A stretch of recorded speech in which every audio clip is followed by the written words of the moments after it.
Good day to you, weary travelers. Come inside, sit for a spell by the fire. It's episode 8 of the Unemployed Man Show. Welcome to my mother's worst nightmare. It's Drop Dead Fred. I can think of no other movie that my mother found more obnoxious when I was just a wee lad. So, of course, I absolutely adored it, and it didn't hurt that Fred is a wild and misbehaved ginger, much like myself. Between this and Ren and Stimpy, my poor, dear, sweet mother could hardly find a moment's peace in our house. It came out in 1991, which is the year of a rather infamous dalliance that I had with Catholic school. A Dutch director named, and I looked this up and I got two different pronunciations, and I don't think either one is right, but I'm going to give you both of them. Director is Ate de Jong, like eight, or it could also be Ate de Jong. He directed this and another monstrously bizarre movie I saw as a kid out on the coast, Highway to Hell, which contains no less than 3 Stillers: Ben Stiller, Jerry Stiller, and Ann Mira, Jerry Stiller's wife. There may actually be a future episode of this show, because it's one of those things. Drop Dead Fred pretends to be a children's movie, but that ruse does not last long. It was rated PG-13, back when that sort of thing meant something. Needless to say, you get about 30 seconds of cutesy kitty shit in the opening before things get real dark. This is Drop Dead Fred! Shit yourself. So there's a cute little intro scene before the opening credits happen. It's between a mother of the main character and a younger version of our main character, who we'll be introduced to here in a minute. Just a very cutesy little kitty shit with a big little twist at the end, to let you know what kind of movie's coming. Nothing huge, just it bears pointing out before we go further.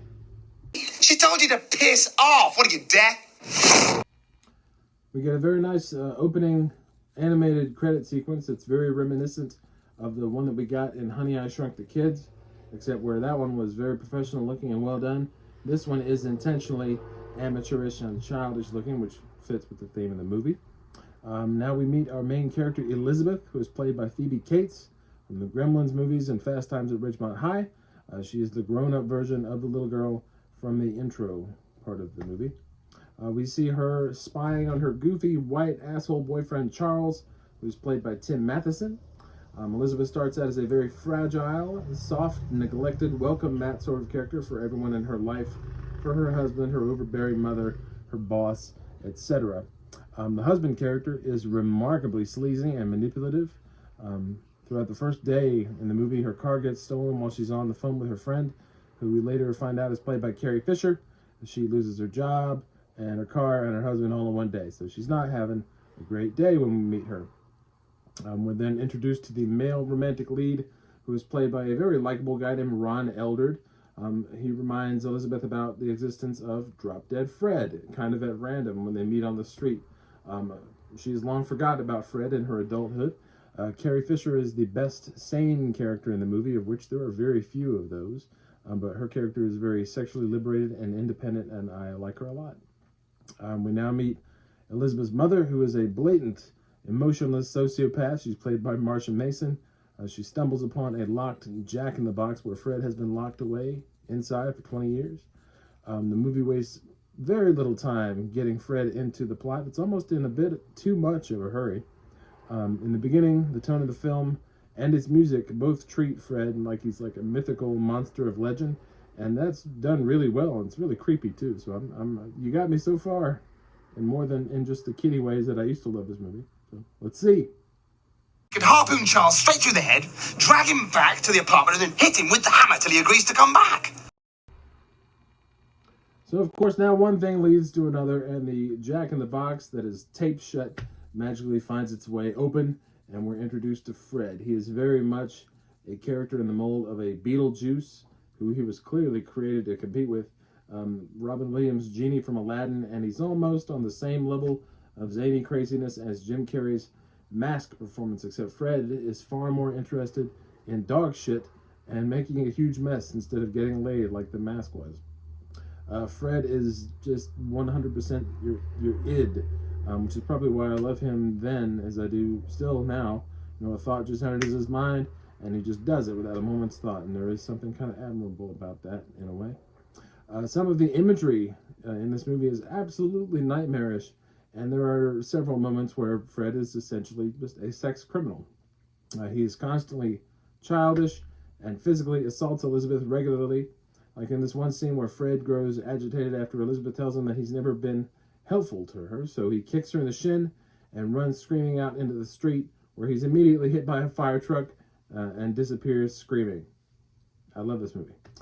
Interspersed throughout the main plot are numerous childhood flashbacks showing us Fred's past misdeeds in Elizabeth's life, which also serve to illustrate just how remarkably unlikable the mother character is. Marcia Mason absolutely needs to get laid in this movie, and she never does. Carrie Fisher's character really makes me want to live on a boat. I'm pretty sure there's no red button on a boat's control panel, though, that simply makes the boat sink.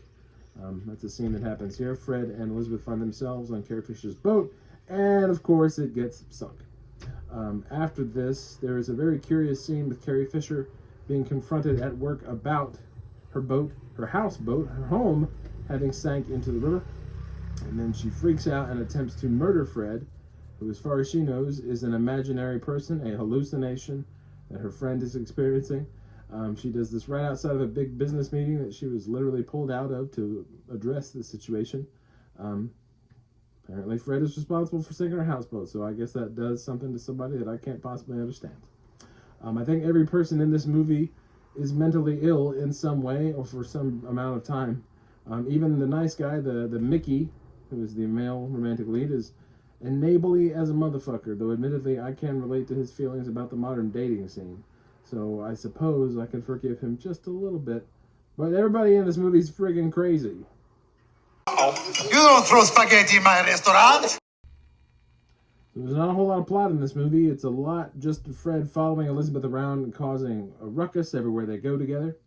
It's about, at this point, the halfway point. Yes, we are about halfway through the movie already. It becomes clear to me that this movie is really about a woman going through a mental collapse. There is no Fred. There is no imaginary friend. It's just about a woman going crazy. We now find our main character in a psychiatrist's office, where we meet numerous other children's imaginary friends, including Go to Hell Herman, Velcro Head, Graggy, and Namby-Pamby. So there is a small amount of attempted world building in this movie, which I would have liked to have seen more of then as well as now. Her doctor is basically a Dr. Phil if you bought him wholesale from Taiwan, is what he looks like. So we get the doctor prescribes the pills to get rid of Drop Dead Fred, and at about the 2/3 mark, which is where we're at now, again, not a lot happens in this movie, we now take a hard left turn into being about the dangers of using pills and medication to kill our inner child. At this point, the mother, it's really shocking to me how awful she is. She says, "Sometimes I think I don't love you as much as I used to." This is one of those flashback scenes. Elizabeth is maybe 4 or 5 in this scene when she says this shit. So she's really not winning herself any points in this movie. But it does call to my attention the possibility that Fred is secretly heroic for being there to distract this young child from her mother, who can't apparently stand her own child. So maybe there is a little bit more to this movie than I thought. Not too much, though. There's no way it could be that much more to it. The movie has difficulty deciding if Fred is a gift or a curse. Once again, the first 2/3 of the movie establish him as a terrifying nightmare, whereas the final third makes him into the exact opposite. Without any, it's not really smoothly the way it's done. It's just 180 degrees. At a certain point in the movie, he becomes an outwardly good force. Main male lead, the romantic lead's codependency is very, very concerning as Elizabeth's psychotic hallucinations, which is really what they are, get worse and worse. He's just like, "Oh man, you want to throw your plate of spaghetti in this restaurant at people? Well, hell, that sounds like fun. I'm going to do it too. Yeehaw!" It's not good. That's bad. Quick side note, though. Nobody has ever pulled off this haircut as well as Phoebe Cates. She is fucking smoking. I don't know what this is called, but I like it. As a child, having seen this, I didn't remember Fred making any direct references to dicks. But apparently, lo and behold, we get one here that I completely forgot all about. So if you didn't catch me when I said it before, this is not a movie for kids. Fred shows palpable fear when the magic pills start being used, pills which Elizabeth ODs on, which spur a major psychotic episode, which brings us to the most surreal and fantastical part of the movie. It feels like nothing before it in the film. Fred and Elizabeth both end up in they don't give it a name, but it's the imaginary friend dreamland world. It has a ton of Nightmare on Elm Street all up in the DNA of this final sequence in this crazy land of Oz, or whatever you want to call it. I really like it, though. It's the best part of the movie. Daddy, how about we throw Mommy out the window? So Elizabeth wakes up, and she goes and tells off her mother, and then she goes and finds her husband and tells him that he's a piece of shit, too, and tells him off, and her friendship with Carrie Fisher is stronger than ever, and all is well.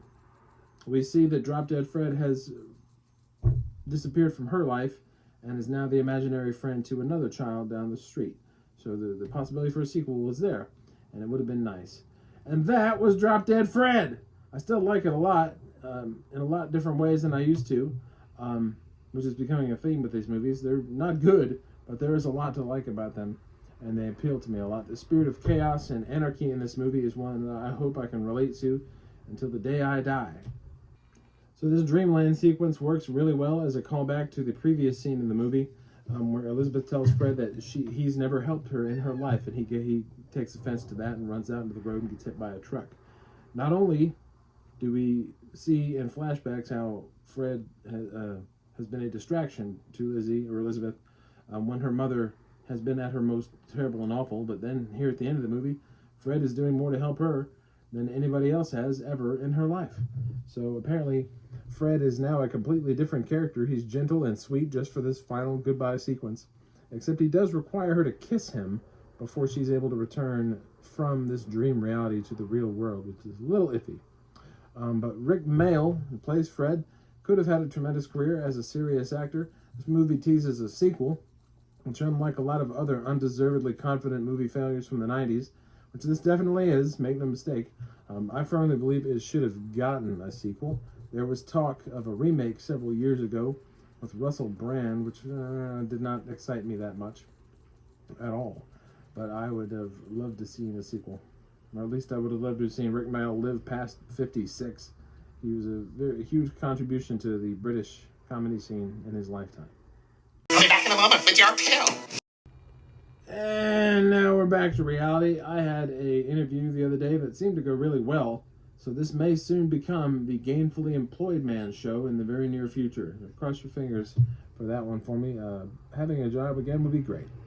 But until next time, thank you so much for watching. If you want more, if you got anything out of this at all, kindly slap that like and subscribe button under your video here. And after you've done that, why don't you go get a goddamn job like me? Be one of the cool kids, huh? Peace.